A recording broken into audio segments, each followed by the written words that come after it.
Então, vamos começar, pessoal, a aula. Hoje a gente vai continuar falando do que a gente veio falando sobre como modelar sistemas utilizando essa linguagem que a gente está estudando, o Alloy. É, e hoje a gente vai começar a falar de algo que nós não vimos até o momento, explicitamente, que é a noção de estados. Então, os sistemas que a gente está modelando, eles são que a gente vem modelando até agora, como por exemplo aquele sistema, aquela modelagem de uma família, ou de uma universidade, de uma academia no sentido universitário, ou os que vocês fizeram na lista de exercícios, eles são todos estáticos. A gente tem basicamente uma forma como as coisas são e isso não muda. O que muda é que a gente pede um outro modelo em que as coisas podem ser completamente diferentes. Tipo, tem um conjunto diferente de pessoas, um conjunto diferente de relações entre elas, por exemplo, pensando no caso de família. E o que o que a gente faz muitas vezes, no entanto, é modelar sistemas não dessa forma estática, mas de uma forma dinâmica, em que existe uma sequência de estados pelas quais o seu sistema passa e você está preocupado em garantir propriedades do seu sistema conforme os estados do sistema vão mudando. Então, uma forma de você pensar sobre isso é você estar modelando um sistema dinâmico como um avião, por exemplo, em que um avião vai estar se movendo, então ele vai ter diferentes estados em termos de em que ponto ele está durante o tempo, ou ele está no momento parado, depois ele está em movimento, depois ele pousou, esse tipo de coisa. E em cada um desses estados você pode querer garantir propriedades diferentes. Então a gente vai começar a estudar agora como que a gente consegue modelar essa noção de estados. A gente vai fazer isso de forma bem básica mesmo, falando sobre o que é uma máquina de estado e o que são diferentes propriedades que são interessantes para uma máquina de estado ter. E isso vai tomar a maior parte da aula e depois a gente vai falar um pouco em como que a gente pode modificar modelos estáticos para levar em consideração estados. Beleza. Aí é isso. Ok? Alguma dúvida antes da gente começar?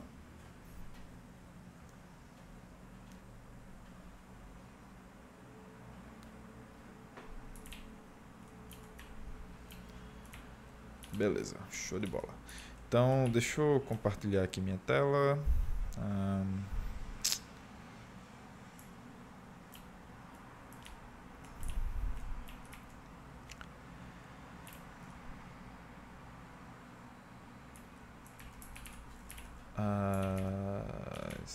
tá.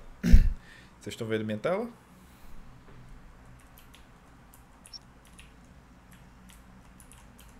Beleza.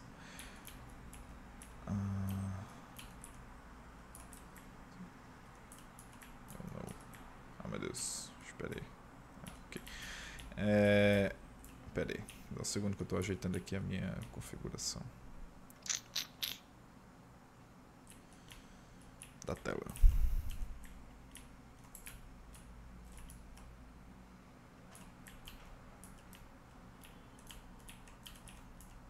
Tá, beleza.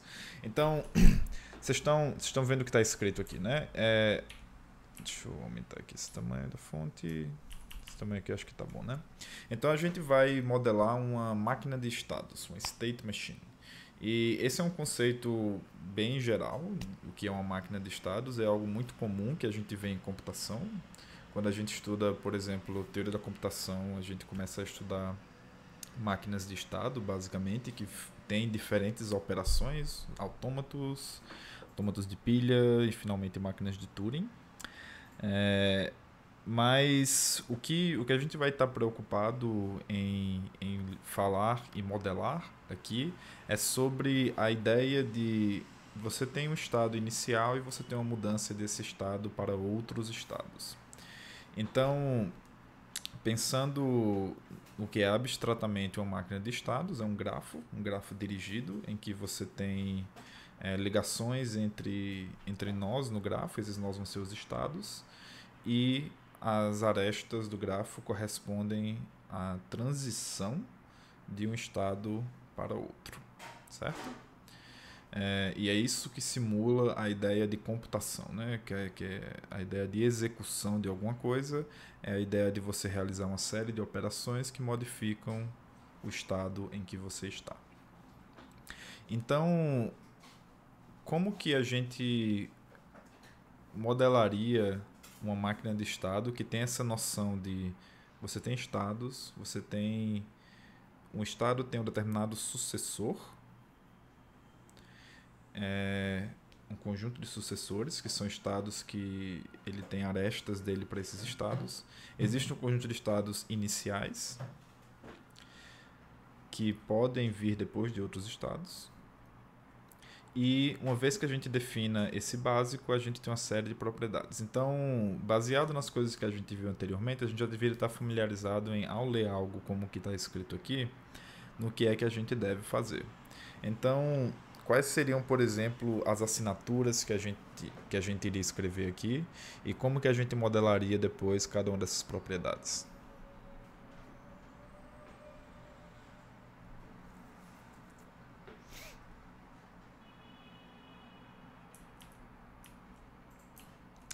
Então, deixa eu abrir aqui o Alloy Analyzer. Cadê o Alloy Analyzer? Tá aqui.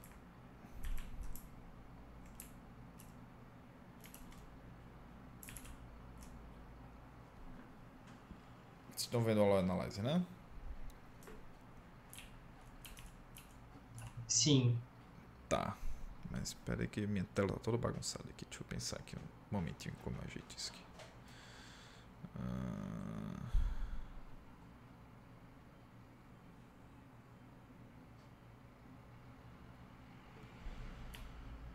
Espera aí. Deixa eu botar esse aqui. Esse aqui. Tá, beleza. Então, eu quero modelar uma máquina de estados. Então, que essa máquina de estados tem uma série de estados. Então, a gente pode escrever aqui uma assinatura, certo? State. E assinaturas. Qual seria a relação que eu estaria preocupado em modelar aqui para estados? Então, uma sugestão? Lembrando As que... transições para outro estado? Isso, exatamente. Sei lá. Isso. E essa transição, na especificação que a gente leu ali, seria com sucessor. Então, um estado pode ter um conjunto de sucessores, certo? Tá. Além disso, a gente tem um conjunto desses estados que são estados iniciais. Então, eu posso definir isso daqui, certo? Tá. Então, com essa assinatura bem pequena aqui, a gente acabou de definir máquinas de estados, que são conjunto de estados, que são aqueles elementos que vão popular state. Eu tenho uma relação de sucessor para esses estados e eu tenho um conjunto desses estados que são estados iniciais.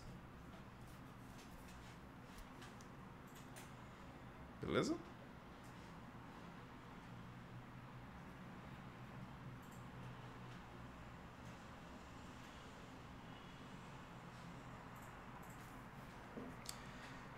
Então, por exemplo, se nós executássemos isso daqui, a gente ia ter diferentes estados que a gente pode... diferentes instâncias dessa especificação, né? Eu tenho aqui quando eu tenho nenhum estado, eu tenho um estado qualquer, eu tenho aqui um estado inicial, eu tenho um estado inicial e um outro estado. Assim vai, tá. Eu não tenho nenhuma relação aqui entre eles, são todos desconexos por enquanto. Pronto, aqui depois de muito avançar a gente pode chegar, por exemplo, em uma máquina de estado em que nós temos dois estados, um estado inicial e um outro estado qualquer que tem uma relação de transição para si mesmo. Tá, Então, a gente não colocou nenhuma restrição sobre as máquinas de estado que a gente está definindo. A gente apenas disse que a gente tem um conjunto de estados, alguns deles são estados iniciais, e nós temos a possibilidade de relacionar estados a outros através da relação sucessor. Certo? Tá. Então, por enquanto... Então, a máquina de estado que a gente tem definida assim, ela é muito desinteressante, né? Porque não existem muitas coisas que a gente pode fazer com ela. Então, vamos... Pera aí. Eu tô todo... Deixa eu esquecer aqui. Vamos olhar agora para diferentes propriedades que a gente pode querer falar sobre nossas máquinas de estado.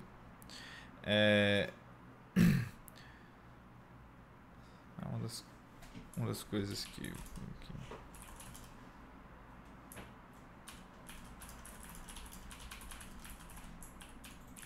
então, uma das coisas que a gente pode querer garantir é que nossa máquina de estado tenha estados iniciais, certo? Então, essa é uma das coisas que a gente pode querer garantir. E outras duas coisas, que vamos falar sobre elas, depois a gente passa para o Alloy Analyzer, é a ideia de máquinas de estado serem determinísticas ou não determinísticas. Alguém sabe, não que alguém sabe, né? Mas as definições estão aqui, né? Uma máquina de estado determinística em que a gente está pensando aqui, normalmente, uma coisa aqui para esclarecer, é que normalmente uma coisa que a gente pode ter em termos de como que as transições acontecem é nós definirmos condições para essas transições acontecerem. E da forma como a gente está definindo no momento, a gente não está colocando nenhuma condição para transições acontecerem. Meramente um estado tem sucessores ou ele não tem sucessores. Então, de certa forma, pensando... Diga-se passagem, todos vocês têm noção de como funcionam autômatos finitos? Ou alguém... Na verdade, a forma correta de perguntar isso é alguém não... Ok, você não tem, Fábio. Essa é a forma correta de perguntar é o contrário, se alguém não sabe. Mas em autômatos finitos, que são máquinas de estado, mas com alguns detalhes a mais, o ponto é que basicamente você dá uma entrada basicamente para uma transição, e se essa entrada for dada, você pode executar a operação. E existem algumas transições que são as transições vazias, são aquelas que não tomam nenhuma entrada. E são basicamente essas transições que a gente está modelando aqui.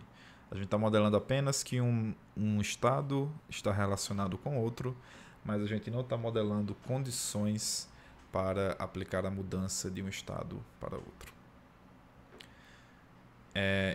Então, nesse contexto que a gente está vendo aqui, a diferença entre uma máquina de estados determinística e não determinística é relativo à quantidade de sucessores que um estado tem.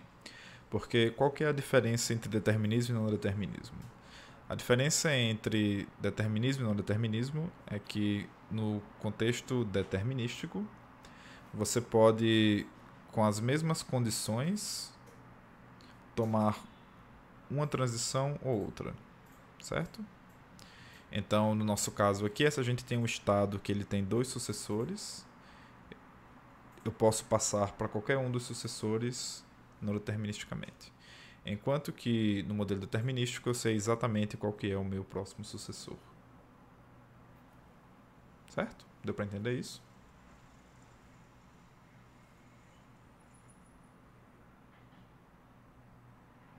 Tá.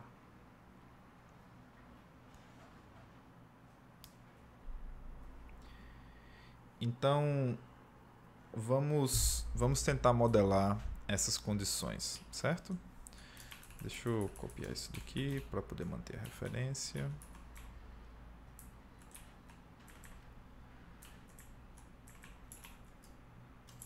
Ué? Pera aí.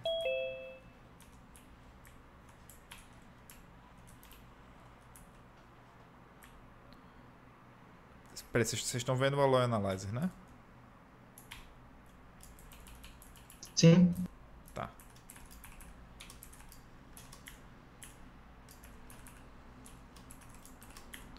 Então essas são as três condições que a gente vai querer modelar agora, certo?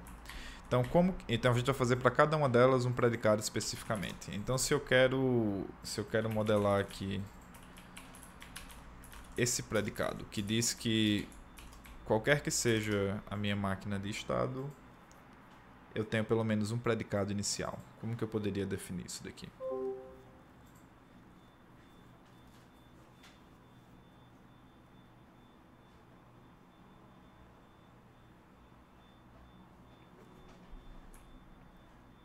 Alguém tem alguma ideia? Colocar o quantificador e initial? Qual quantificador? Sum initial. Isso, exatamente. Quando eu coloco sum initial, eu estou aqui garantindo que o conjunto de estados iniciais não seja vazio, né? Que é justamente aquilo que a gente está querendo modelar aqui. Então eita, escrevi errado aqui, initial. Esse é um predicado que é mais simples de modelar. Mas como que eu defino esse outro predicado aqui, o predicado determinístico?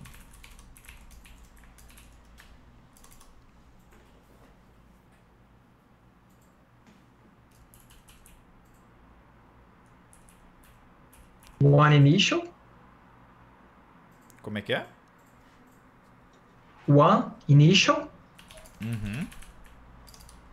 Aí um end.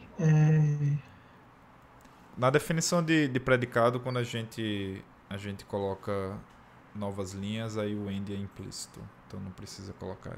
Não. Eu posso escrever diretamente em outra condição aqui. Sim. Tá, então a gente definiu a primeira parte, que é numa máquina determinística eu tenho que ter um estado inicial e cada estado tem no máximo um sucessor. For all state, lone successor. Isso. Então, o que a gente tem que garantir é que todo estado é tal que ele tem no máximo um sucessor, né? Pronto. Então, a gente pode... Na forma como a gente testa com o Alloy Analyzer, né? Se a gente estivesse usando Forge, a gente poderia testar de algumas outras maneiras. Mas se eu escrever aqui deterministic, eu posso...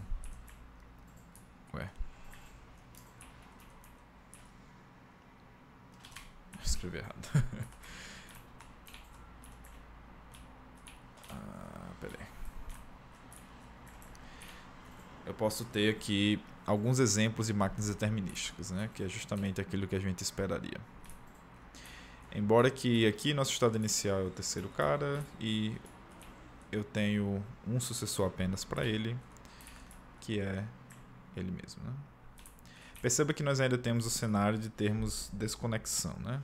Em que nós podemos ter estados que não estão relacionados entre si de nenhuma maneira, e assim vai.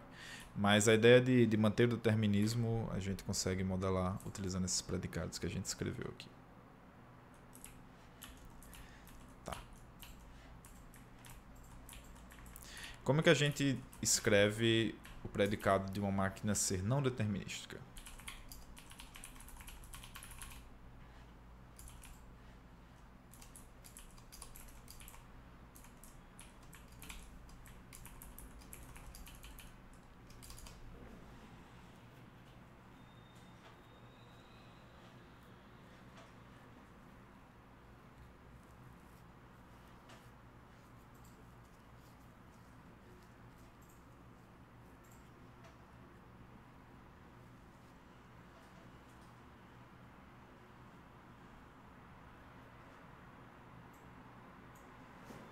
E tem alguma sugestão?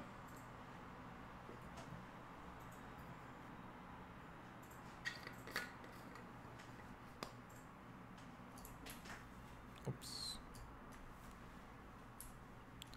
Se alguém falou, não ouvi não, que eu silenciei sem querer aqui.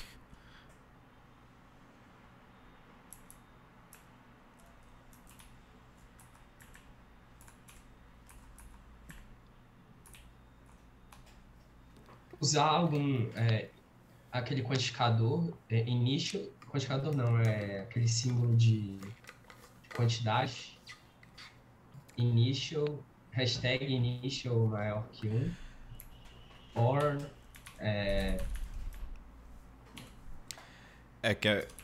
Que é mais ou menos o que o Fábio escreveu aqui também, né? Que é o initial ser maior ou igual a 2. Que é a mesma coisa que ele ser maior do que 1. tá, não vi o chat, Não, desculpa. mas tranquilo. É, Não, vocês falaram meio que ao mesmo tempo. Essa é uma das condições, ai, né? E aí eu poderia escrever a outra também. some state, some, aí eu acho que talvez usar o quantificador. Quantificador não,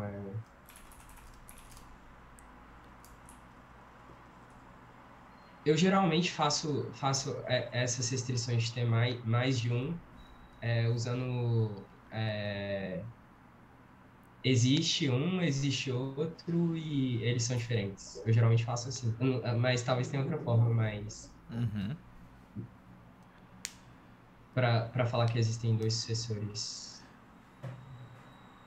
Ia ficar Ah, como se fosse S1, S2, aí depois S1 diferente de S2 implica alguma coisa, né? você fala assim, Isso. né? Tem dois É, estados, tais que. Como é que eu escrevo diferente? É assim? não, eu acho que, Ou é assim? não, é, O que eu entendi que você falou foi isso, mas eu não sei é se... mais ou menos isso mesmo, é mais ou menos isso mesmo. Ah, sim. Pera aí, vamos. Só que Mas na eu acho verdade que o seria que vocês estão falando é para parecido com relação. o que o Ramon escreveu aqui no chat. Que é: existe algum estado tal que o número de sucessores desse estado seja maior do que um. É isso? Aham. Acho que eu tenho que escrever assim.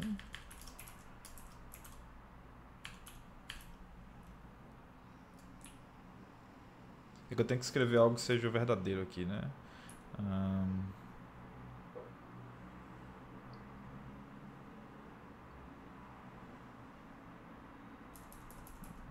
Acho que se escrever assim, acho que é assim.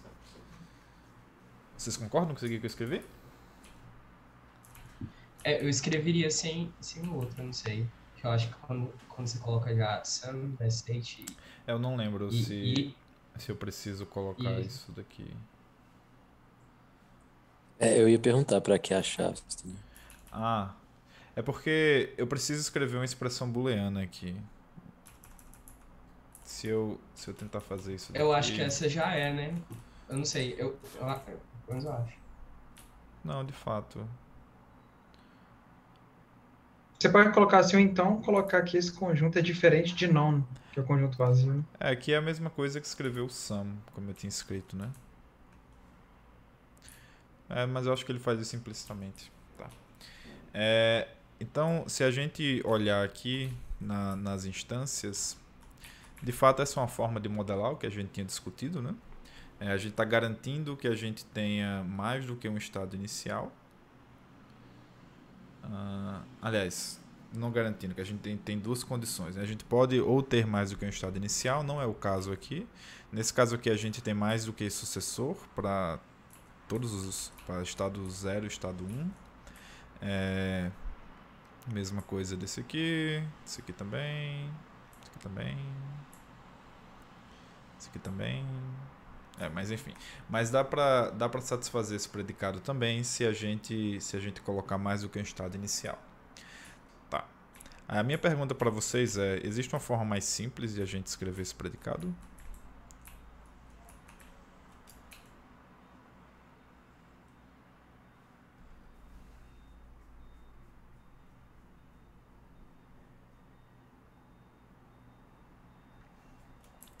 Por exemplo, se nós escrevermos isso daqui, deterministic,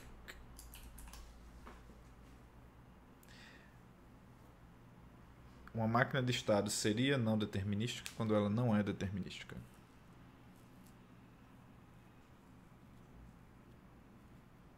que é que vocês acham?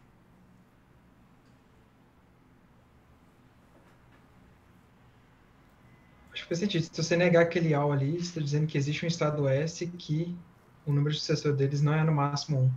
Que é a mesma coisa que dizer que ele tem mais que 1. Exatamente. Então, isso, exatamente. Isso daqui é o oposto disso daqui. Certo?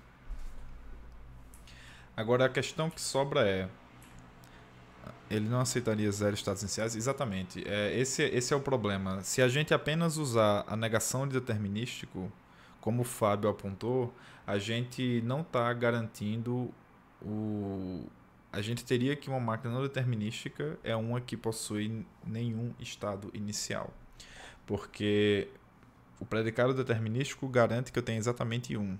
Então, eu ter 0 ou eu ter mais do que 1 são ambas condições que satisfazem o que está no predicado determinístico. Então, eu tenho que ter pelo menos um estado inicial.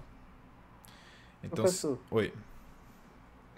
desculpa interromper, Não, sem é só problema. porque nesse all, quando você faz a negação dele, all state, o lone não vai dar errado, não, porque você está considerando que pelo menos um tem que ser maior do que um, né? Mas se você fizer esse not determinística, ele vai dizer que todos têm que ter mais que um, não? Ou não necessariamente? Pera aí, vamos quebrar em partes o que você falou, porque eu acho que senão é fácil a gente se confundir. O que eu tinha dito era que isso daqui seria o oposto, certo? Disso daqui. Aí vamos olhar para o que é que está acontecendo em cada uma dessas fórmulas e como que elas se relacionam. Aqui eu estou dizendo que para todos os estados é o caso que o número de sucessores deles é no máximo 1, ou seja, é 0 ou 1. É isso que o lone garante, né? Enquanto que aqui embaixo, o que a gente definiu foi que existe algum estado tal que o seu número de sucessores é maior do que 1. Então, essa é exatamente o oposto, logicamente, do que a gente escreveu antes. Dizer que para todo elemento de um conjunto uma coisa é verdadeira é a mesma coisa de dizer que... Aliás, é o oposto de dizer que existe alguém para quem aquela coisa é falsa. Porque se para todo mundo uma coisa é verdadeira, não existe ninguém para quem aquela coisa é falsa. E a negação o oposto de dizer que o número de sucessores de todo mundo é no máximo 1, é exatamente dizer que tem alguém para quem o número de sucessores é mais do que 1.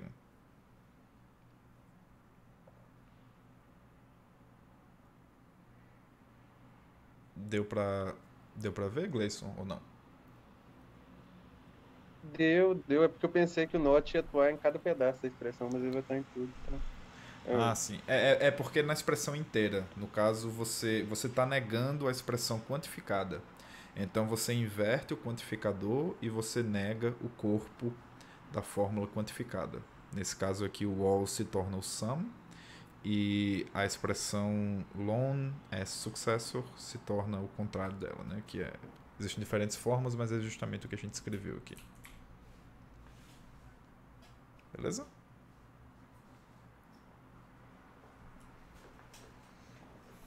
Tá. Aí o problema que a gente tinha ao fazer a negação do deterministic é que a negação de one initial não é exatamente aquilo que a gente queria, que existe pelo menos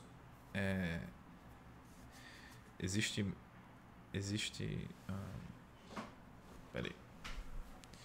Existe mais do que um.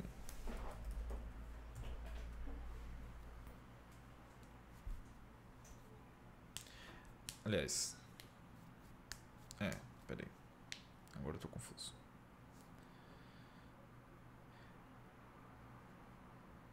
Ah, sim, é porque quando você está negando que não é 1, tem dois casos possíveis. Ou tem 0 ou tem mais do que 1. Só que o caso que tem 0 não é um caso que a gente quer aceitar, porque a gente quer apenas o caso em que tem mais do que 1. Por isso que a gente colocou a condição de que existe pelo menos 1. Nunca vai ser 1, porque está negando o one initial, mas vai ser mais do que 1. Não vai ser 0. Beleza? Tá. Então pronto. Então a gente conseguiu aqui modelar, até agora, 3 propriedades interessantes de máquinas de estado, que é elas possuírem estados iniciais e elas serem determinísticas ou não determinísticas, pensando nessa forma como a gente definiu máquinas de estado, em que meramente um estado estar conectado ao outro garante uma transição de um para outro. Beleza? Agora vamos olhar para mais propriedades. Alguma dúvida, gente? Além das que a gente já discutiu?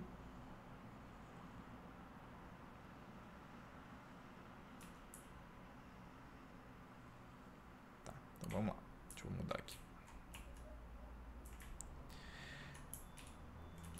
Agora a gente vai falar sobre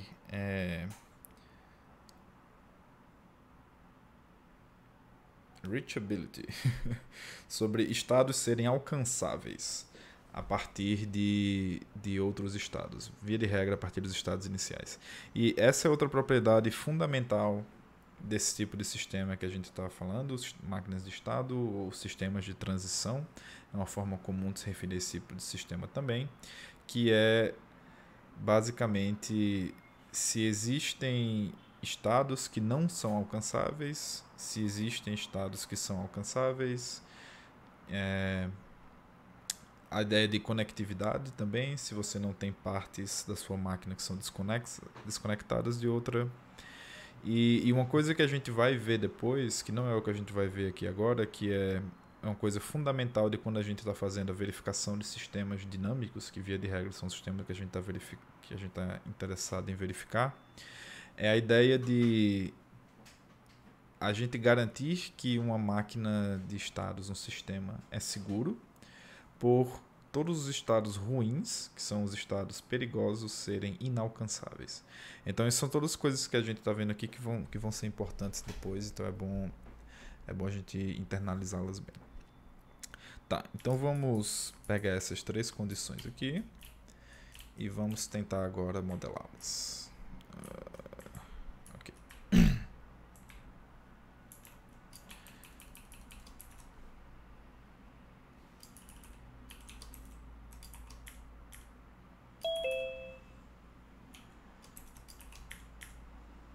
Tá, então a primeira coisa que a gente vai... Ué, eu copiei errado aqui, né?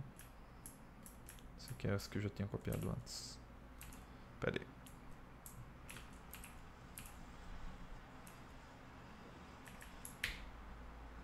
Ué.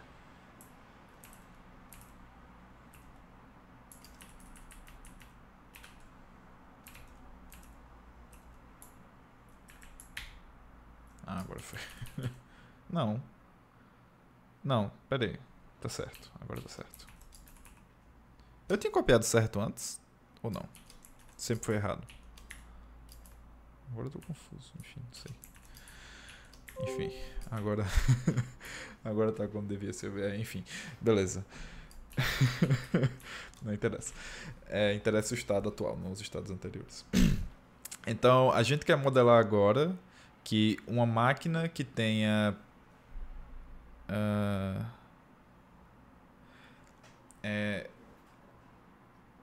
uma propriedade de uma máquina que é de ter pelo menos um estado que não seja alcançável a partir do estado inicial.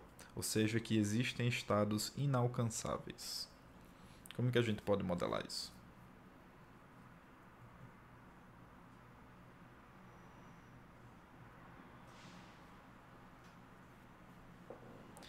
Então, o predicado unreachable, que é o predicado que me diz que existe um estado que não é alcançável. Not I all S state I S ponto till successor. Peraí, calma aí, mais devagar, por favor. Você pode repetir, por favor? Ok. Not all S state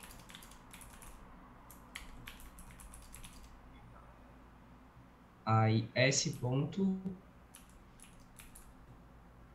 till successor.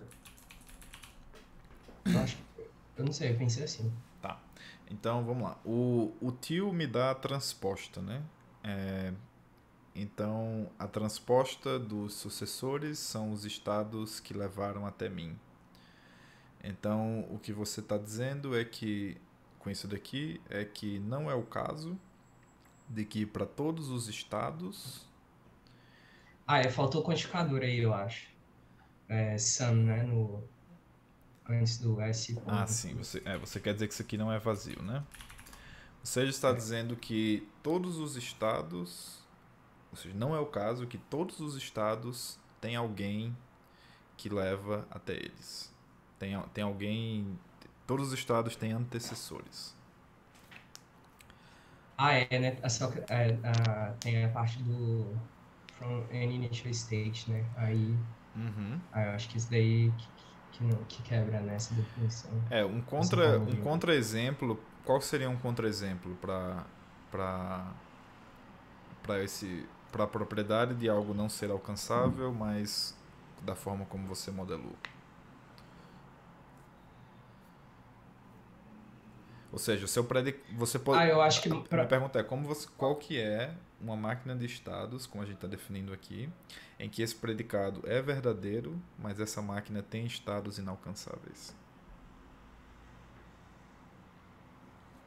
É um estado que ele é sucessor dele mesmo, mas ninguém leva ele. Eu acho que precisaria do fecho, né? O fecho, o asteriscozinho ali antes do till pra... Não, aí teria que relacionar com o initial, agora eu fiquei perdido mesmo. Tem alguns problemas aqui. Primeiro que há uma máquina de estados que não tenha nenhum estado satisfaz esse predicado, porque por vacuidade a quantificação universal vai ser verdadeira. Ou seja, quando o conjunto de estados é vazio, isso daqui sempre vai ser verdadeiro e, né, aliás, ao contrário, o que eu estava querendo dizer. Esse aqui é o caso em que isso aqui é falso, né? Quando é que isso aqui é sempre falso? Isso aqui é sempre falso quando...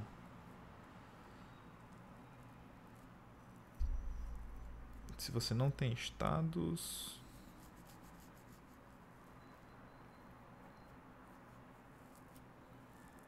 Não, se você não tem estados, Pessoal, às vezes é melhor você apagar tudo aí e pensar outra coisa, que isso mais confundiu do que ajudou qualquer coisa.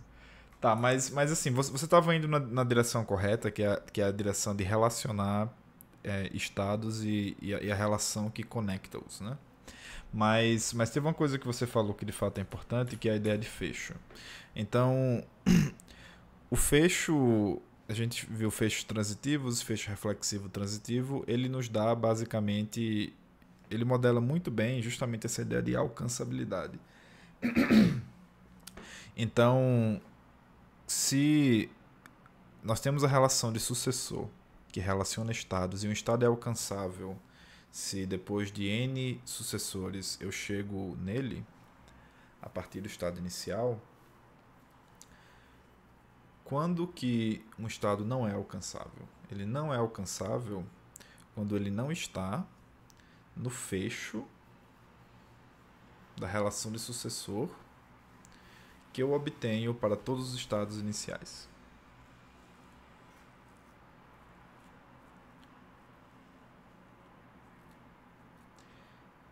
Então, quais são todos os estados que eu posso alcançar a partir do estado inicial? São estados que, se eu seguir a relação de sucessor pelo fecho transitivo, eu vou chegar nele. Então, se um estado pertence a essa relação, ao fecho transitivo da relação de sucessor, aplicado aos estados iniciais, então ele é alcançável. E ela não vai ser alcançável se ela não estiver lá. E o estado não vai ser alcançável se ele não estiver lá. Então, como que eu poderia escrever isso, seguindo essa linha de pensamento?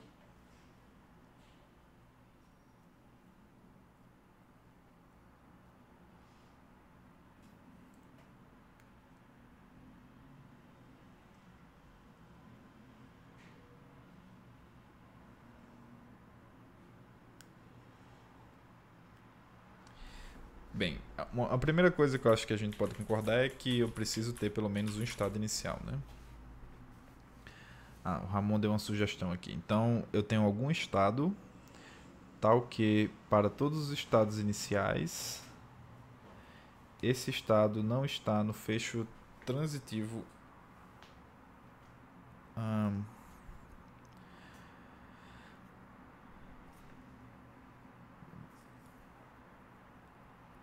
Aliás, não está na junção de um estado inicial e o fecho transitivo. Uma forma diferente de escrever o que você escreveu, Ramon, que basicamente me salva o trabalho de fazer aquela segunda... Tá, deixa eu escrever aqui o que o Ramon escreveu para quem não está vendo o chat. O que o Ramon sugeriu foi isso daqui.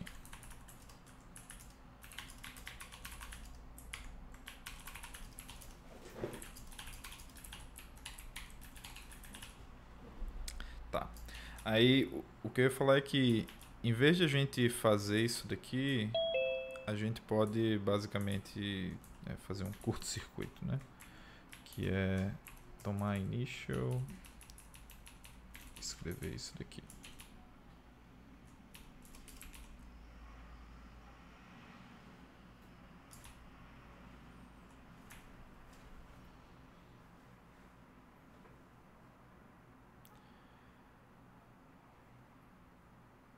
Tá.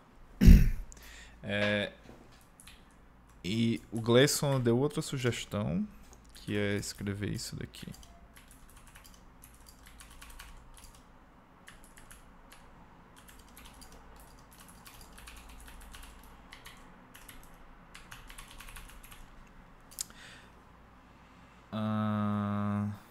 Tá. O problema do que você escreveu, Gleison, é que você não está levando em consideração o fecho transitivo. Mas eu acho que fazendo isso aí... Que essa notação é que é equivalente, né? Basicamente colocar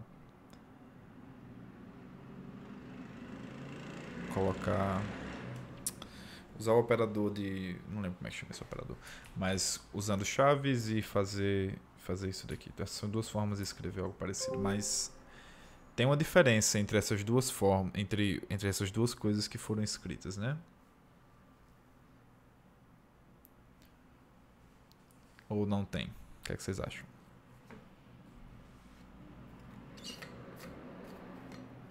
Tem, porque no meu eu tirei todos os nós que são iniciais, e no outro eu acho que eles são incluídos no conjunto, né? Eu fiquei com receio disso dar algum problema, porque se o nó já é inicial, ele já é alcançável por definição. Uhum.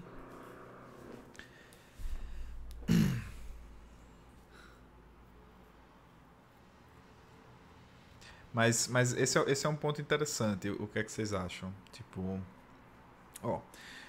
uma máquina de estados possui estados inalcançáveis quando ela possui pelo menos um estado que não é alcançável a partir de qualquer estado inicial. E a diferença, basicamente, entre o que está escrito nessa fórmula e nessa é sobre qual conjunto nós estamos fazendo a quantificação. Se a quantificação é feita sobre todos os estados ou se ela é feita apenas nos estados que não são estados iniciais.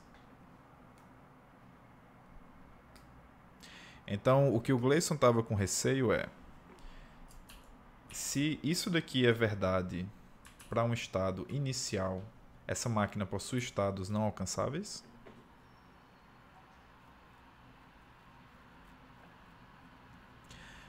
Essa fórmula aqui, ela vai ser verdadeira para estados iniciais que não tenham...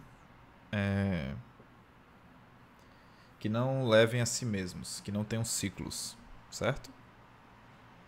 E isso não é um estado inalcançável de acordo com a nossa definição. Então é de fato necessário fazer algo parecido com isso daqui, como isso daqui, ou alguma outra forma similar de fazer isso. Deu para entender a diferença entre esses dois casos? E por que é importante ter essa restrição que o Gleison adicionou?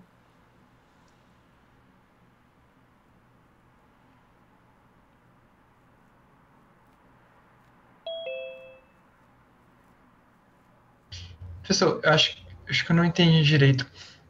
Talvez eu tenha interpretado errado a frase, mas eu tinha entendido que era tipo assim, pensando no grafo, se existe um estado que é inalcançável a partir de um estado oficial, então quer dizer que pega um estado qualquer, que inclusive pode ser inicial. Não existe nenhuma seta de um estado inicial para ele. Ah, entendi. Então foi. Você modelou exatamente o que você queria modelar, né? Então o que eu falei não foi algo surpreendente para você, mas foi a questão de como você interpretou a definição.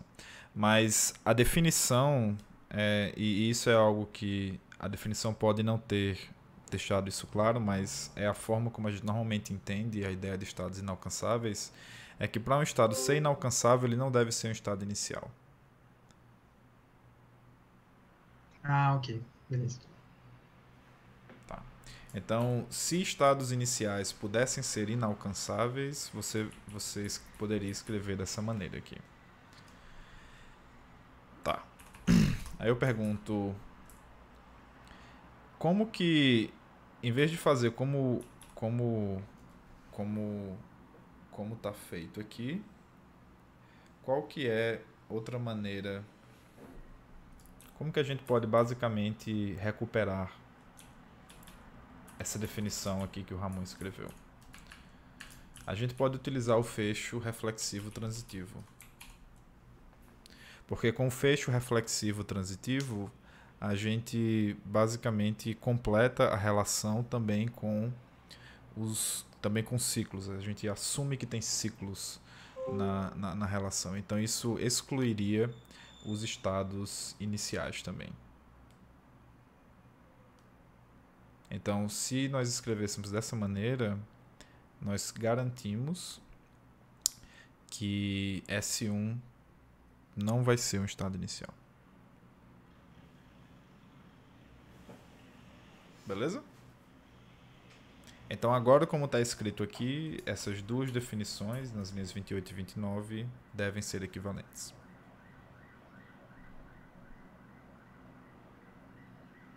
Posso sim, Fábio. Mas o que ele deixou confuso foi essa parte do fecho reflexivo transitivo? Tá. Então, escrito dessa forma aqui, o problema com essa definição é ela permitir que estados que são estados iniciais seriam inalcançáveis. Porque o que a gente quer garantir é que eu tenha um estado que não está na relação de iniciais e o fecho transitivo de sucessores. Então, qualquer estado inicial que não tenha sucessores, ele vai satisfazer essa fórmula como está escrito aqui. Tá. Porque o que o fecho transitivo faz é pegar todas as relações que existem dentro da relação, todos os pares que existem nas relações sucessores e aplicá-los até um ponto fixo, né? Até você aplicar todos os pares a si mesmos, por assim dizer. Quando a gente coloca o fecho reflexivo, a gente garante que todos os estados vão se relacionar consigo mesmo. Em particular, todos os estados iniciais vão se relacionar consigo mesmo, ou seja, todos os estados iniciais vão ter um sucessor. Então, isso exclui o caso que a gente tinha, que a gente não queria, de ser permitido na definição como ela estava antes, que era estados iniciais que não possuem sucessores são inalcançáveis. Mas agora, pegando o fecho reflexivo, a gente coloca todos os estados iniciais, em particular, se relacionando consigo mesmos. Então a gente exclui esse caso. Beleza, show de bola. Ficou mais alguma dúvida para alguém, gente?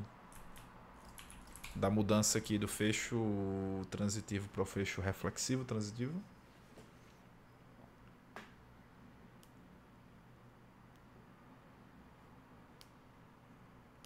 Tá, então beleza. Tá. Então, como que a gente pode definir agora a ideia de um predicado para alcançabilidade, né? Que é uma máquina de estado vai satisfazer esse predicado quando todos os seus estados são alcançáveis a partir de algum estado inicial.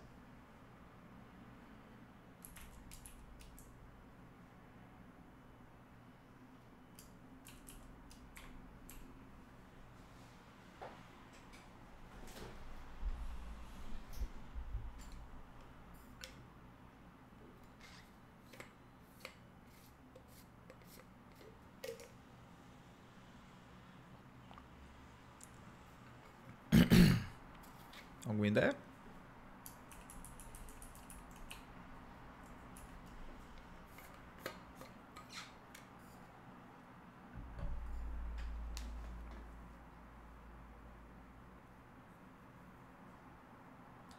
Bem, uma das coisas que a gente precisa fazer é garantir que a gente vai ter estados iniciais. List one. Issue. Porque eu preciso ter estados iniciais a partir dos quais atingir os outros estados. E uma vez que nós garantamos isso, qual que é a outra forma? Aliás, o que mais eu preciso fazer para garantir que eu tenho estados alcançáveis?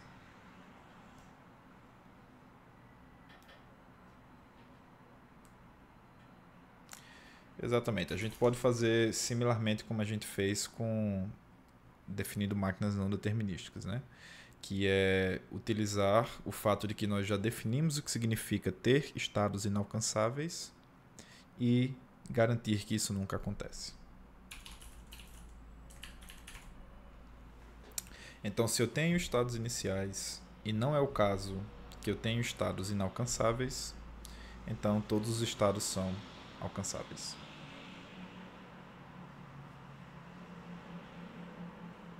Beleza?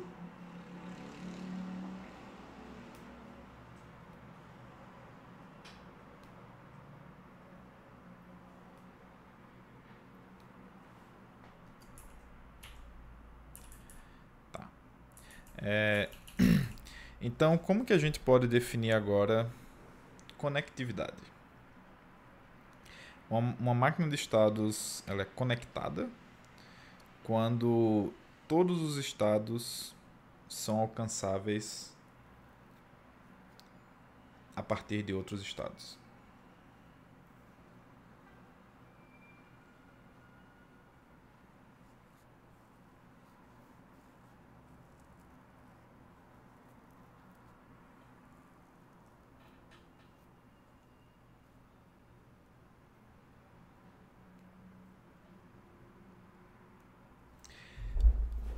Então, connected.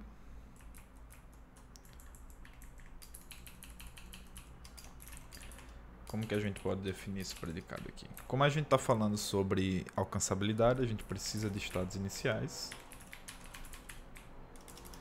Mas uma vez que nós tenhamos estados iniciais, como que eu garanto agora que todos os estados são tais que eles são alcançáveis?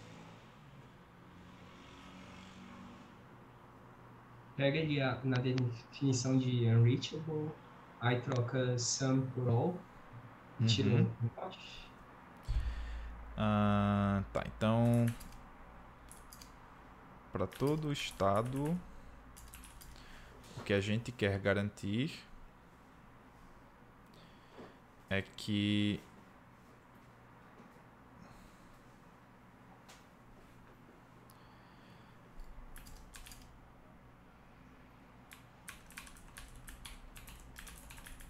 era isso que você queria dizer, Diego?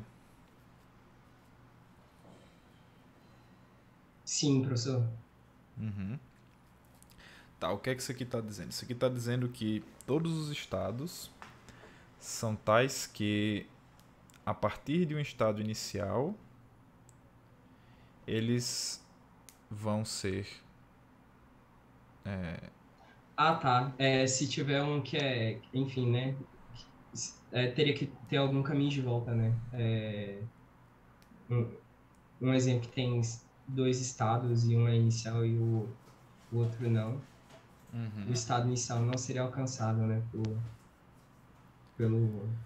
Não, estados iniciais, por definição, são alcançáveis. Mas, assim, ele deixaria de ser alcançável a partir do momento que você foi para outro estado que não tem volta. Ah, sim, entendi. Acho que pela definição, Uhum. parece que você sempre tem que conseguir voltar, né? O que tá dizendo é que todo estado deve ser tal que você seja capaz de chegar nele de outro estado. Então, de fato, no momento que você sai, você precisa voltar. E isso não captura isso. Em particular para... Não, mas espera aí, mas quando você tem o fecho transitivo reflexivo... ah,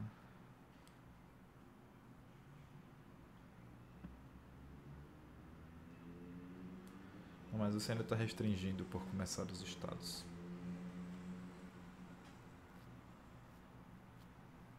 Professor, Oi. quando você disse lá em cima o not unreachable, ele tem o at least one initial do mesmo jeito que tem no outro. Isso não vai dar algum efeito colateral, não?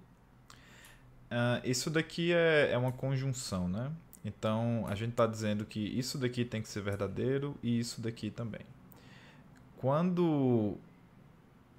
Tá, essa é uma forma boa de escrever isso daqui. Vamos chamar at least one initial de A e a outra fórmula de B, certo? Então, o que eu quero dizer é o seguinte, isso aqui é A, mais B, isso aqui é Q.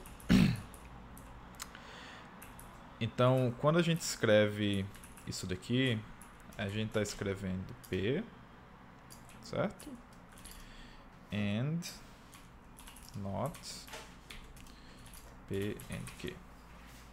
Ou seja, a gente está escrevendo P and not P or not Q.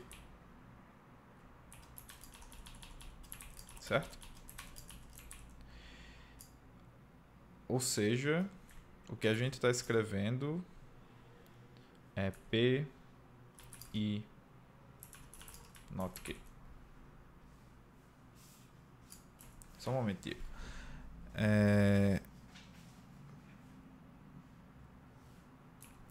Porque, como isso daqui é uma disjunção, para essa disjunção ser verdadeira, um dos dois casos tem que ser verdadeiro. Só que eu sei que P é verdadeiro, o que significa que esse ponto aqui da disjunção sempre vai ser falso. E o que significa que para essa disjunção ser verdadeira, not Q tem que ser verdadeiro. Então, quando a gente escreve dessa maneira, apesar de at least one initial estar sendo negado, ele está sendo negado dentro da conjunção. Por isso que funciona. Deu para entender, Gleison? Deu, entendi. Obrigado. Tá. Não, show de bola. Deixa eu apagar isso aqui.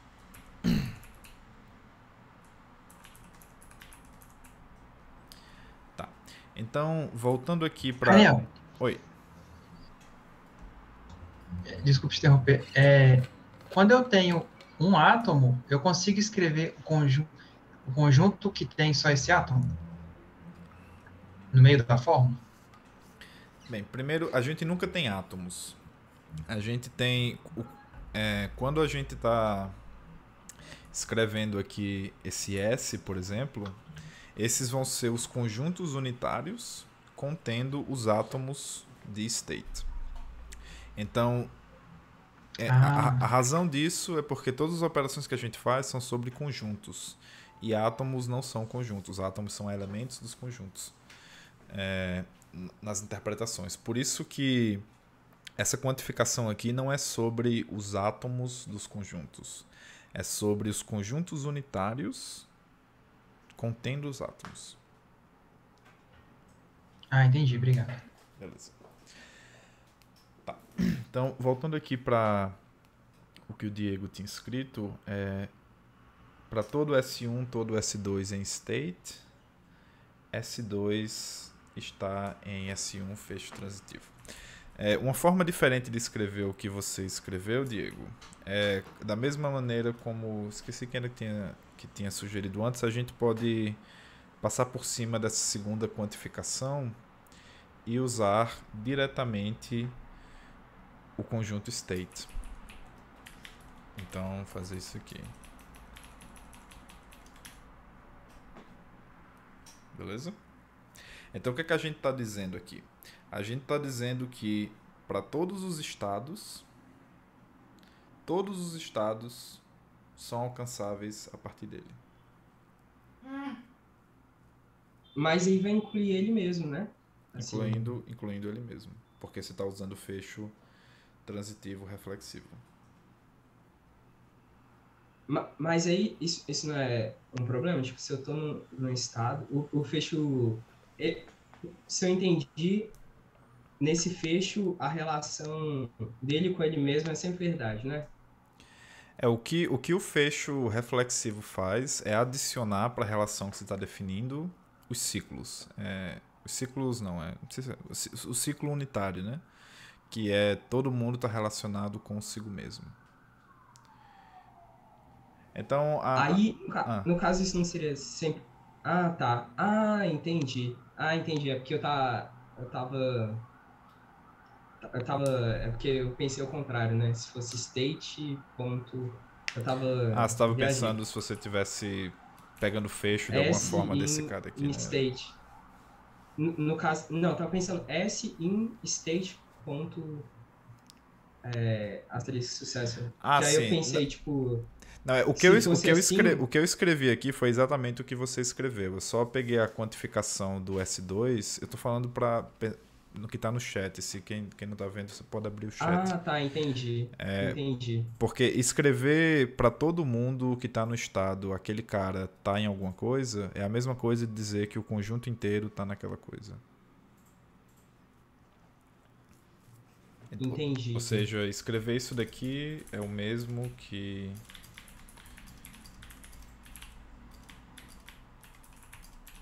escrever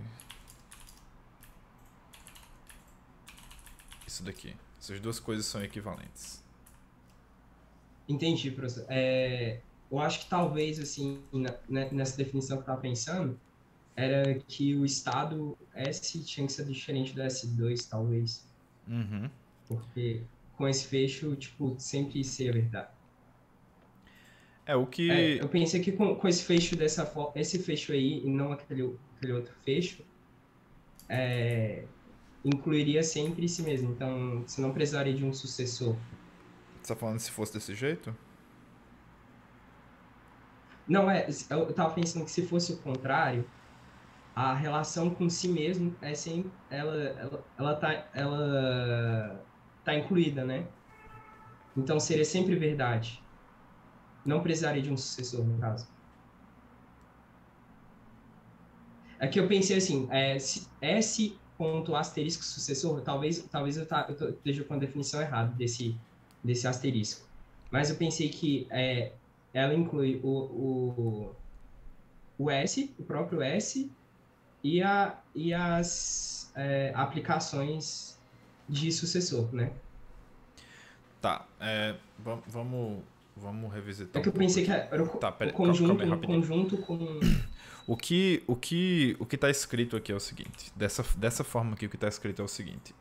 Esse conjunto que está sendo definido aqui é o conjunto de todos os estados, os quais, a partir de S, você consegue, percorrendo a relação de sucessor, chegar nele.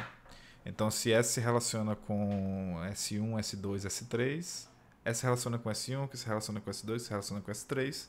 Então, S e S3 também vai estar nessa relação. E como você está pegando o join, S3 vai estar nesse conjunto. Quem não está nesse conjunto aqui é S, a não ser que S seja sucessor de si mesmo. Ao colocar o fecho reflexivo, a gente garante que S também vai estar nesse conjunto. Essa é a diferença básica. Sem o fecho reflexivo, S só vai estar nesse conjunto se S for sucessor de si mesmo. Ou se tiver um ciclo, né? Entendi. Eu acho que o meu problema aqui foi que eu pensei uma coisa e aí faltou, tipo, modelar completamente. Eu tava pensando em... para cada um dos outros estados, né? Aí faltou, tipo, especificar que S1 era diferente de S2. Esse estado é alcançável por todos os outros. Aí, mas enfim, foi uma confusão aqui, desculpa. Tá, mas o resto do pessoal, vocês estão entendendo? Tá claro o que está acontecendo aqui?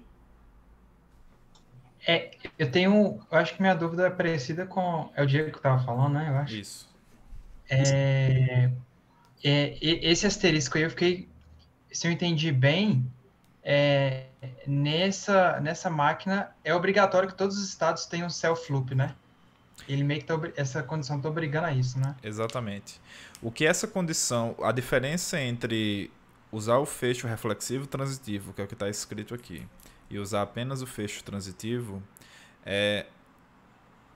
usando apenas o fecho transitivo, nós permitimos que essa máquina não tenha self-loops.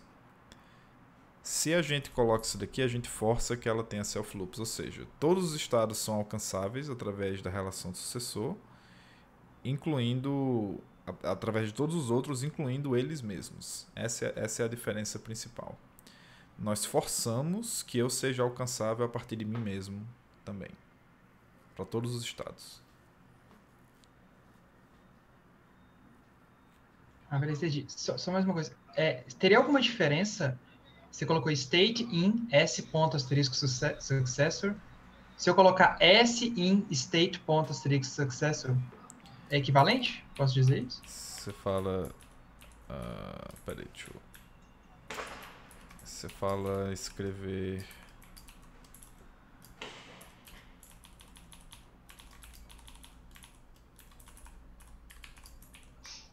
Isso. Assim, né?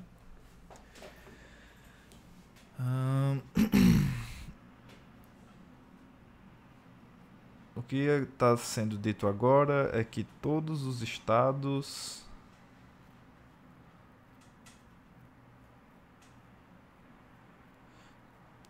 É engraçado isso aqui. É uma diferença em termos de certa forma, de quantificação, se eu estou pensando bem. Porque o que está escrito aqui é a mesma coisa de dizer isso daqui. Não sei se isso ajuda não, vamos voltar aqui. Tá.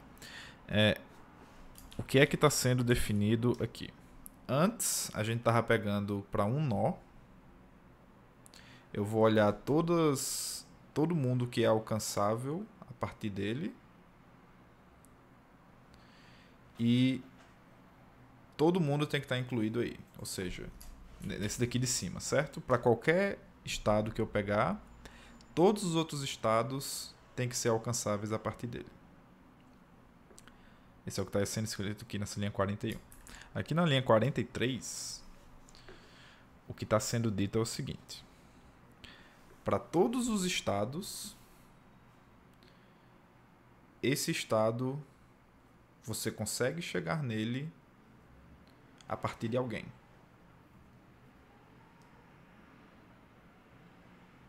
Porque quando a gente está utilizando state aqui, eu vou pegar, por exemplo, 2 estados diferentes e eu vou juntar todo mundo que é alcançável a partir deles. Então eu não estou garantindo que necessariamente desses 2 estados eu vou estar sendo alcançável. Estou garantindo que a partir de um deles eu estou sendo alcançável. Deu para entender a diferença? Entendi. Então, tipo, o de baixo, se eu tiver um grafo que tem um nó só ligado em todo mundo, já vai estar satisfazendo isso. Exato. Exatamente. Entendi. Beleza, obrigado. Faz diferença onde a gente coloca os termos. Eu vou colocar esse arquivo no site da disciplina depois, e é interessante vocês brincarem e tipo... É justamente isso, Fábio. É difícil ver que pode ser muito abstrato. Mas é interessante, como a gente vai falar de algumas outras coisas, a gente não vou falar muito sobre isso, mas vocês tentarem escrever exemplos, escreverem condições e ver se essas condições funcionam ou não, de acordo com diferentes formas de escrever esses predicados, sabe? Por exemplo, isso que eu e o Ramon acabamos de discutir aqui, você pode escrever o predicado connected dessa forma, como a gente falou, e escrever um teste em que você tem uma instância, utilizando Forge, por exemplo, em que você tem uma instância em que algumas coisas valem e você testar se para essa instância o predicado é verdadeiro. Então, nessa que o Ramon falou, se você tem um estado só que é ligado em todo mundo, o predicado seria verdadeiro nesse caso. E assim vai. Porque de fato é fácil se perder, tipo, quando a gente está escrevendo assim, em o que é exatamente que a gente está modelando, e você tem que procurar o contra-exemplo na sua cabeça. Então, quando a gente fica mais familiarizado, que é o meu caso, tipo, é mais fácil pensar nesses contra-exemplos. Mas é muito bom utilizar a própria ferramenta para lhe dar esses contra-exemplos. Certo?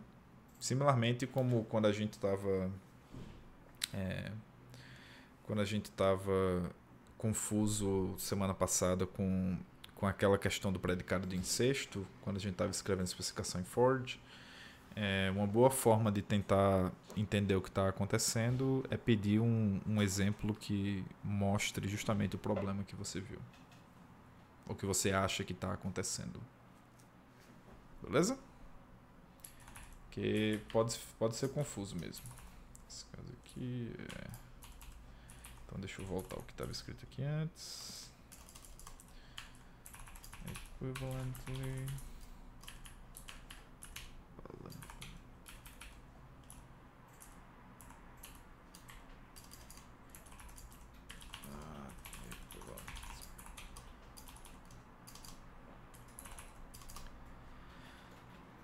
Tá. Agora vamos ver mais dois predicados. Que esses predicados também são bastante importantes quando a gente está falando sobre sistemas de transição, que é sobre sistemas de transição terem deadlocks ou live locks, certo? Então, um deadlock é quando você tem uma máquina de estados em que você consegue chegar a um determinado estado, mas a partir dele não tem para onde você ir. Então esse sistema está em deadlock. A partir das coisas que você podia fazer nesse sistema, você chegou num ponto para onde não tem mais para onde você ir. Então você está travado. E essa é uma condição que muitas vezes a gente quer evitar que aconteça. Pensando que a gente está modelando um sistema que deve rodar para sempre, por exemplo, ou por uma determinada quantidade de tempo, a gente não quer que aconteça do sistema travar, ele ficar num estado do qual ele não consegue sair. E esse é um problema clássico em sistemas distribuídos, principalmente quando você tem, sei lá, recursos finitos em termos de... o exemplo clássico que se tem de deadlock é troca de mensagens, em que em vez de mandar a mensagem para alguém, ficam os dois, um esperando pelo outro para agir, e aí fica assim deadlocks. É o tipo de coisa que é comum se modelar para se evitar que aconteça. E outra questão é live lock. E live lock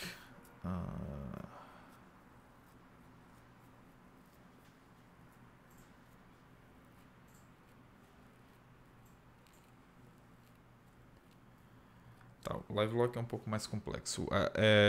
Uma máquina de estados tem um live lock quando existe um ciclo nela que você consegue chegar a partir do estado inicial, e dentro e a partir desse ciclo existe um estado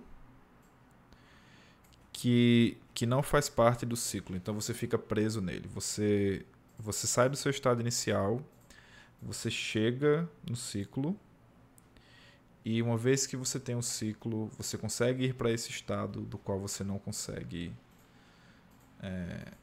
Tá certo isso?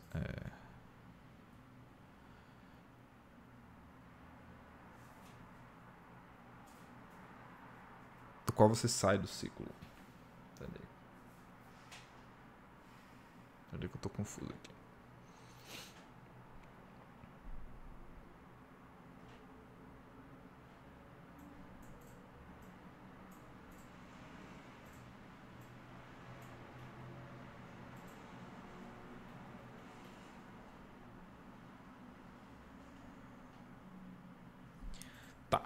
Enfim, eu estou confuso, então a gente volta para isso daqui depois. Vamos falar sobre o deadlock. Depois a gente fala do livelock, porque ainda tem um outro negócio que eu queria falar aqui. Tá, então vamos modelar aqui primeiro o deadlock. Deadlock. Como que a gente define o deadlock? Depois, então, na próxima aula a gente pode falar de livelock. Então, como que eu consigo definir? Eu preciso ter estado inicial, certo? At least one initial. Tá. Então eu tenho pelo menos um estado inicial. Eu preciso ter um estado que seja atingível a partir dele, mas esse estado não tenha sucessores. Como que eu posso escrever isso?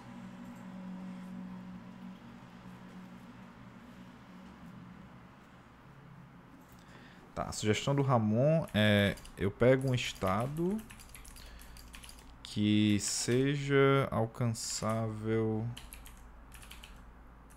a partir de algum estado inicial e esse cara não tenha sucessores.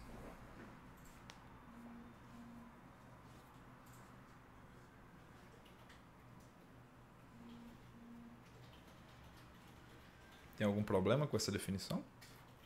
Ou não?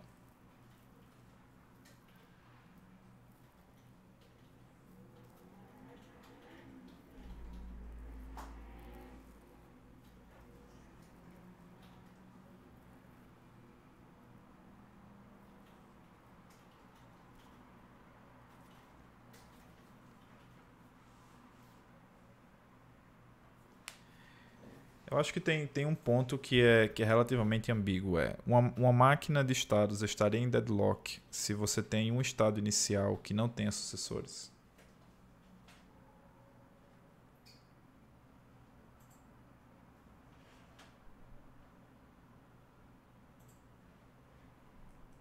Deu para entender minha pergunta? E o que é que ela... Parece que sim. Então, como está definido aqui, a máquina não estaria em deadlock, se eu falei certo o que eu queria falar, se ela possuir estados iniciais que não têm sucessores. Então ela não estaria em deadlock nesse caso. Mas a definição, eu diria que a definição é ambígua. O que eu estou aludindo aqui é novamente a diferença entre fecho transitivo e fecho reflexivo transitivo. Como está definido aqui, se nós tivermos uma máquina de estados em que nós tivermos estados iniciais que não tenham sucessores, essa máquina não vai estar em deadlock. Mas se eu escrever assim, essa máquina vai estar em deadlock.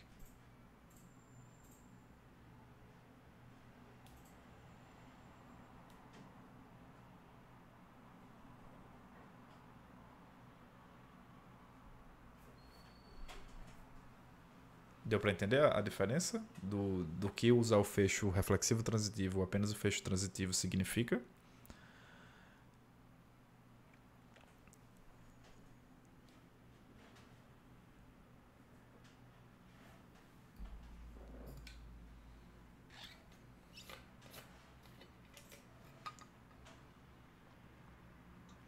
Daniel, só uma dúvida.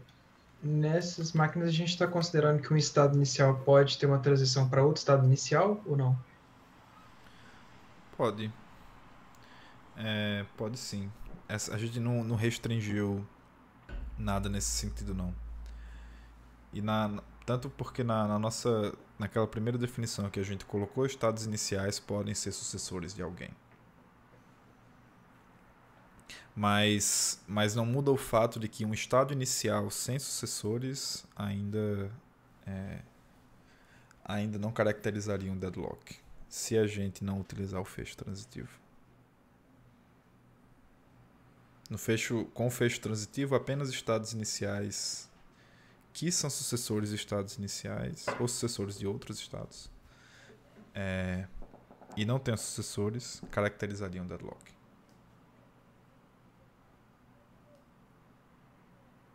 É isso mesmo. Beleza? Novamente, esse é o tipo de coisa que é legal, tipo, fazer exemplos e ver, sabe? No caso, porque se a gente meramente colocar aqui, me dê uma instância que satisfaz esse predicado, não necessariamente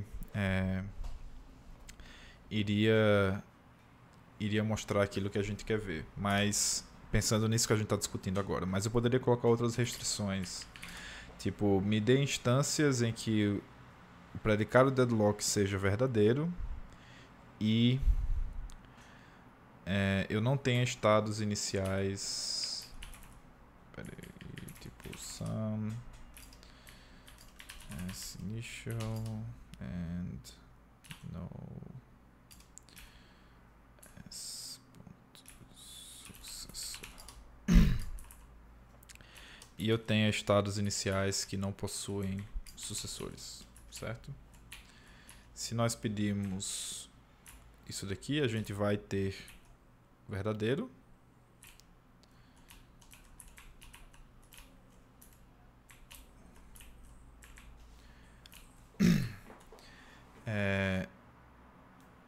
A gente tem verdadeiro com estados iniciais que... Pera aí, o que está acontecendo aqui? Eu tenho um deadlock. Professor, não sai do estado inicial aí não, né? Tá meio esquisito. O cara que está satisfazendo aqui o predicado deadlock é um estado sucessor que não tem sucessores, mas a gente não...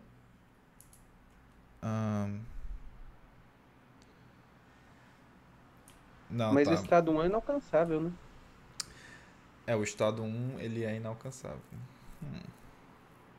Peraí.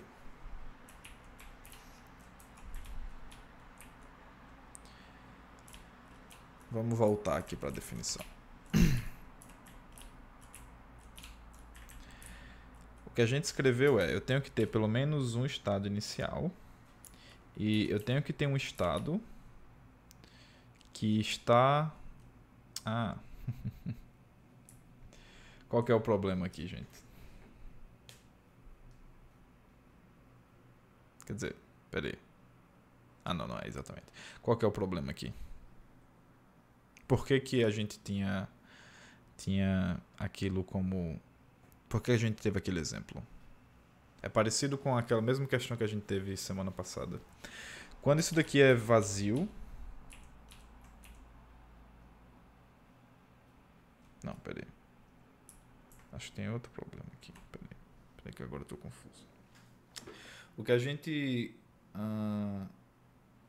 queria era alguém que venha de um estado inicial e não tenha sucessores, não é isso?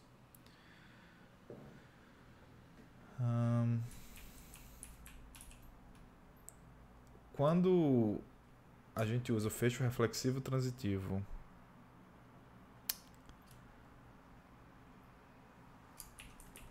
isso daqui sempre vai ser verdadeiro para estados iniciais, necessariamente. E estados iniciais que não tenham sucessores vão satisfazer esse predicado.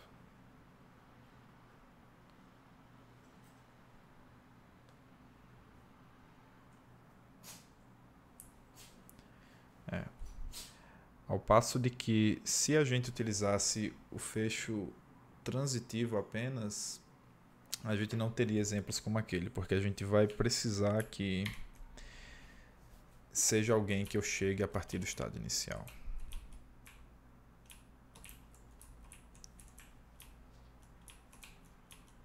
Então, deixa eu...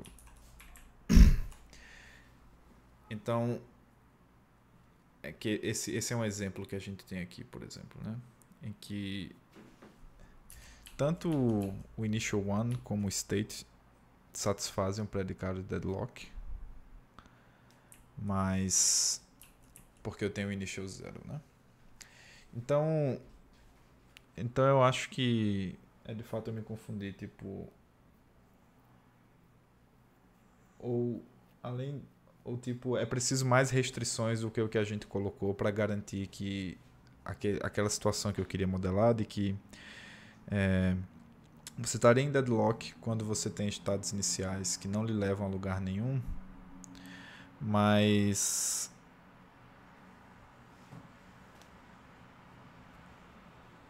o quê?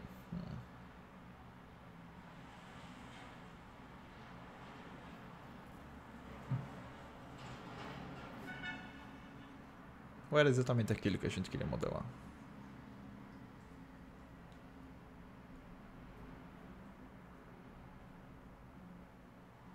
Tu disse que um estado inicial sozinho, que não é ligado a ninguém, deveria ser um deadlock, né?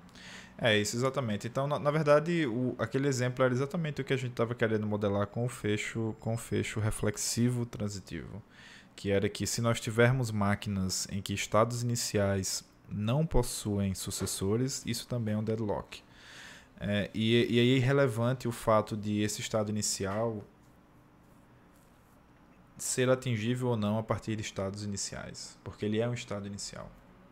Então, qualquer estado inicial que não tenha sucessores seria um deadlock. Caracterizado em um deadlock. Se a gente não quer isso, se a gente quer ter deadlock apenas com estados que sejam atingíveis a partir de estados iniciais, que eu faça pelo menos uma transição, aí a gente tem que usar o fecho transitivo. Em que, nesse exemplo aqui, todos esses dois estados aqui seriam estados de deadlock. Será que o próximo ele pega o initial one? Não, ele pega outro. Tá. Beleza? Mas assim, tipo, é meio fácil se confundir com esse tipo de coisa. Tipo, por isso que é bom a gente fazer esse tipo de coisa que eu fiz aqui com colocar restrições que são cenários que a gente está interessado, que é, eu tenho algum estado inicial que não tem sucessores, né? Foi aquilo que a gente escreveu na nossa especificação. E aí, quando eu tenho isso daqui, quais são exemplos de instâncias que me dão deadlock, certo? É o tipo de coisa que é importante fazer para a gente ter um entendimento melhor da nossa especificação. E se a gente estiver utilizando for, a gente pode escrever instâncias específicas e aí avaliá-las também para determinadas condições, como que as coisas funcionam para aquela instância específica também. Beleza?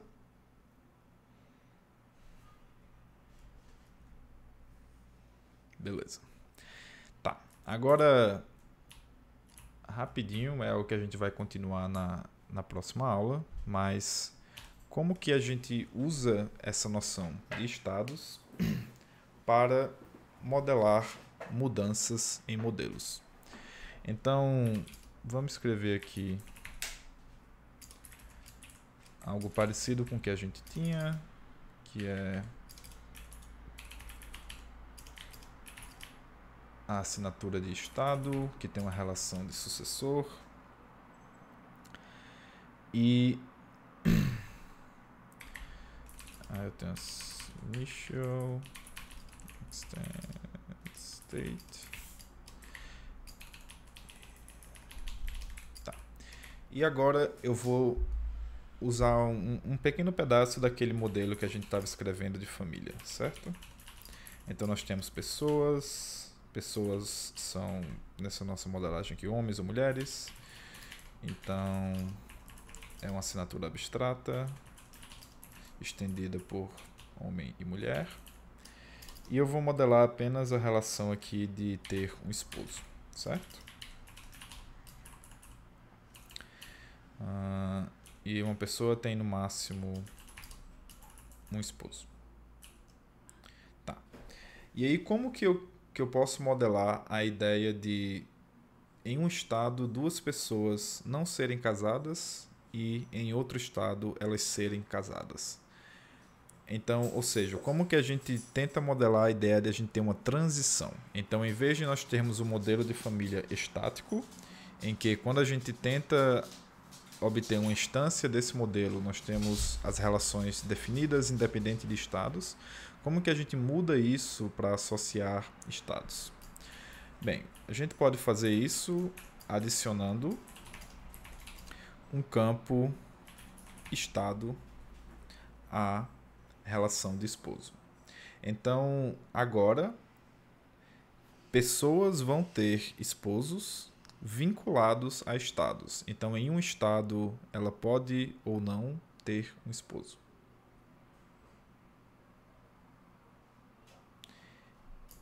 Então, eu vou escrever aqui, a gente vai retomar isso na aula passada, mas para mostrar para vocês o que eu quero dizer é o seguinte. Eu tenho aqui um predicado get married, por exemplo, e o que esse predicado vai fazer é o seguinte: dado duas pessoas, certo? E dado dois estados,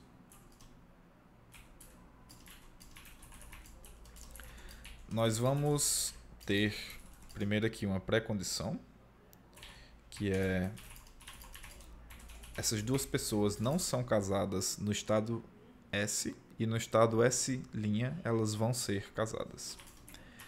Então não é o caso que no estado S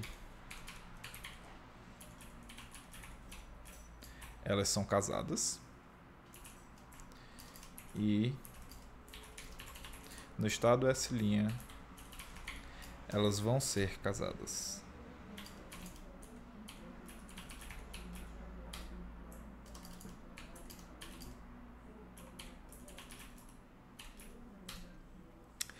Perceba que nós estamos levando em consideração como que P e Q se relacionam de acordo com a relação spouse no estado que eu estou levando em consideração aqui, que é o estado S e o estado S'. E aí o que a gente vai poder fazer, depois a gente incrementa várias coisas, como a ideia de você ter realmente sistema de transição com estados iniciais, condições iniciais, e a cada transição ter diferentes operações que podem ser feitas, como por exemplo a operação get married. Mas só para mostrar o que eu estou querendo dizer, a gente pode escrever aqui o pedido de uma instância em que eu tenha duas pessoas e dois estados, tais que seja verdadeiro que essas pessoas vão se casar. Nesses dois estados aqui. No estado S elas não são casadas e no estado S' elas se casam. E se a gente pede por uma instância, existe uma coisa que é meio difícil entender o que está acontecendo, porque de fato ainda é algo estático, mas a gente pode fazer uma projeção no estado e com isso simular a ideia de passagem de tempo, de mudança de status. Então, perceba que nós temos aqui woman 1. A gente não definiu que P e Q tem que ser diferentes. Então, o que vai acontecer aqui é que woman 1 não tem uma relação de spouse e depois ela passa a ter... o estado 0 aqui é o estado que eu estou levando em consideração, e no estado 1 ela se casa com ela mesma.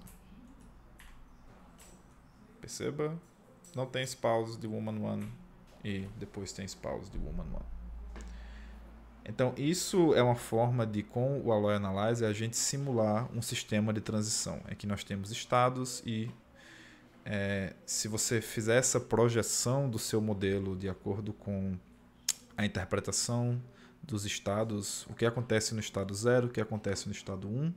Então, no estado 0 é como se você tivesse um estado do sistema e você fez uma transição para o estado 1 e o sistema mudou porque alguma operação foi feita. Nesse caso aqui, a operação de casar as pessoas P e Q, que são ambas a woman 1. Beleza? E aí, quando a gente vai fazendo modelagens com isso, aí a gente vai estar interessado em forçar várias dessas propriedades que a gente viu. As propriedades gerais de máquina de estado, elas vão ser utilizadas quando a gente estiver modelando diferentes máquinas de estado, porque todo o sistema que a gente modelar utilizando essa noção de dinamismo é uma máquina de estado. O que muda são as operações e o que significam os estados. Nesse caso aqui, os estados sendo estado ou não casado. Beleza, gente. Obrigado. Eu me confundi em algumas coisas durante a aula, eu passei um pouco do tempo. Na próxima aula eu vou voltar também com a questão de live lock e a gente vai explorar mais sobre sistemas dinâmicos. Beleza? É isso. Beleza. Boa noite, gente. Boa noite, professor. Obrigado pela aula. Obrigado, Diego. Boa noite, gente. Valeu. Valeu. Boa noite. Obrigado, Daniel. Boa noite. Boa noite, gente. Tchau. Obrigado, gente. Boa noite.